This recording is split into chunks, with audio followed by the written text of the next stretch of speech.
सो French revolution को continue करते हुए हम आ गए हैं पेज नंबर 19 एंड 21 पे, जिसमें अब हम पढ़ेंगे the topic abolition of slavery. So आप देख सकते हैं ओल्ड रिजाइम में क्या कल्चर था। द कल्चर वॉज कि स्लेवरी होगी। Slavery was very normal because जो यूरोपियंस थे they were unable to tolerate the heat, so वो लेके जाते थे अफ्रीकन पीपल को और ले जाके अपने जहाँ जहाँ उन्होंने कॉलोनीज सेटअप किए थे वहाँ वहाँ पे ट्रेड करवाते थे। ठीक है। नाउ अब जब फ्रांस में इतना नेशनल असेंबली बना, इतनी प्रॉब्लम्स चल रही थी, people were against the monarchy 1789 में जब डिबेट्स हुई, बट एक्चुअली स्लेवरी अबॉलिश हुई नहीं। But now in national assembly what they tried कि हो, बट एक्चुअली हो नहीं पाया because there were many people जिनका एक्चुअली जो सोर्स ऑफ इनकम था वो कहीं ना कहीं से स्लेवरी से भी आता था।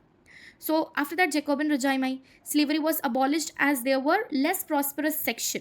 अब वहाँ पे लेस प्रॉस्परस सेक्शन के लोग थे, तो उस टाइम कन्वेंशन के टाइम, सो आफ्टर जैकोबिन्स किस हद तक, काफ़ी हद तक स्लेवरी अबॉलिश हुई।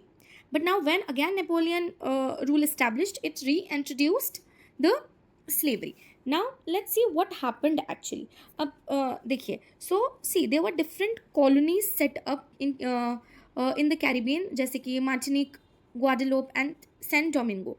सो ये डिफरेंट डिफरेंट कॉलोनीज थी जो कि सेटअप की गई थी बेसिकली सप्लायर्स कमोडिटी के लिए, सप्लाई करने के लिए tobacco, indigo, sugar and coffee. So उस टाइम क्या था, trading business was good. There rich demand of tobacco, indigo and sugar of course. ठीक है। सो इन चीज़ों की बहुत डिमांड थी। अब डेफिनेटली डिमांड है तो उसका सप्लाई भी हाई होना चाहिए, उसका कल्टिवेशन भी हाई होना चाहिए। कल्टिवेशन के लिए स्लेव्स चाहिए because definitely the white people will not do it, the Europeans, the Britishers will not do it because they think that for them it's not easy to do cultivation, or it's not easy to do these type of cultivation because ये एक तरीके से temperate zone पे होता है, बहुत गर्मी में होता है। So they were not able to tolerate heat. So this was the basically reason somehow. Now the slave trade begin in 17th century. 17th century में शुरू हुआ।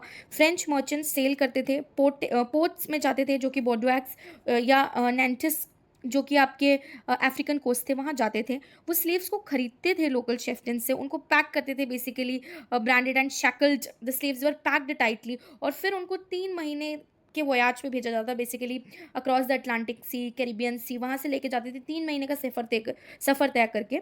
So this is how the business was going on. और उनको जहाँ से वो trade local शेफ्टन से खरीदते थे बहुत ज़्यादा पैसे देते थे उनको। सो इस तरीके से स्लेवरी चलती थी। अब स्लीव का एक्सप्लॉयटेशन बहुत ज़्यादा हो रहा था, और basically the exploitation of slaves labour made it impossible to meet the growing demand. अब जो जितनी डिमांड थी उस तरीके से they needed more and more slaves because market में बहुत ज़्यादा डिमांड थी शुगर की, कॉफ़ी की, इंडिगो की। So port cities like Bordeaux and Nantes own their economic prosperity to flourish slave trade. So उनका अपना ही एक जो अफ्रीकन पोर्ट थे, उनका अपना ही एक ट्रेड बिजनेस था because it was very priceful for them, और बहुत उनको एक तरीके से फ़ायदा हो रहा था उस चीज़ से। अब देखिए, now what happened, okay, now the abolition of trade. So France needed slaves to go and work in these lands. अब फ्रांस को चाहिए था, उनको स्लेव्स चाहिए थे। Now European denied to work in unfamiliar lands. Europeans ने, जैसे कि मैंने आपको समझाया, मना कर दिया। Now triangular slave trade between Europe, Africa and America. So you can see from the figure as well कि किस तरीके से स्लेव ट्रेडिंग एक्चुअली होती थी। Correct, you can see this triangular figure, right, you can see. So यहाँ पे थे European, ठीक है, और यहाँ पे थे उनके पोर्ट सिटीज़। सो वो क्या करते थे, वो जाते थे अफ्रीका।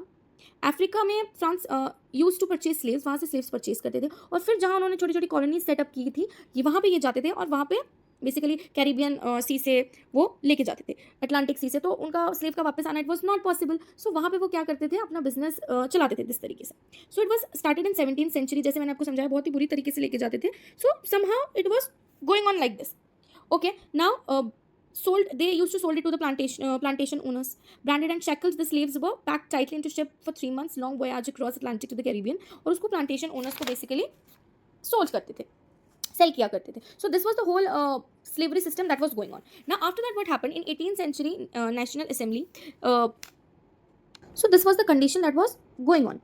अब क्या हुआ 18th century में in national assembly slavery was criticised. That means slavery क्या थी, क्रिटिसाइज हो रही थी, बट एक्चुअली उसको अबॉलिश नहीं किया जा रहा था। There is a reason behind that. Slavery को क्रिटिसाइज किया जा रहा था, बट वो बैन नहीं हो पा रहा था because but did not pass because they did not pass any law favouring the position of businessman. Yes, because there people there businessman जिनको फायदा होता था, जिनकी इनकम डिपेंड करती थी स्लेव ट्रेड पे। सो इसलिए समाउ लॉ नहीं बन पा रहा था। But when in during the time of convention 1794 में legislated to free all the slaves, ये बहुत ही एक शॉर्ट पीरियड ऑफ टाइम के लिए था, बट एटलीस्ट 10 ईयर्स तक स्लेवरी वाज बैंड समहाउ। उसके बाद जब नेपोलियन दोबारा आया इन 1804, Napoleon introduced trade slavery again. So at last बहुत ही लड़ने के बाद, बहुत लंबी लड़ाई के बाद slavery was finally abolished in 1848 in French colonies. So this was the whole thing of slavery, abolition of slavery.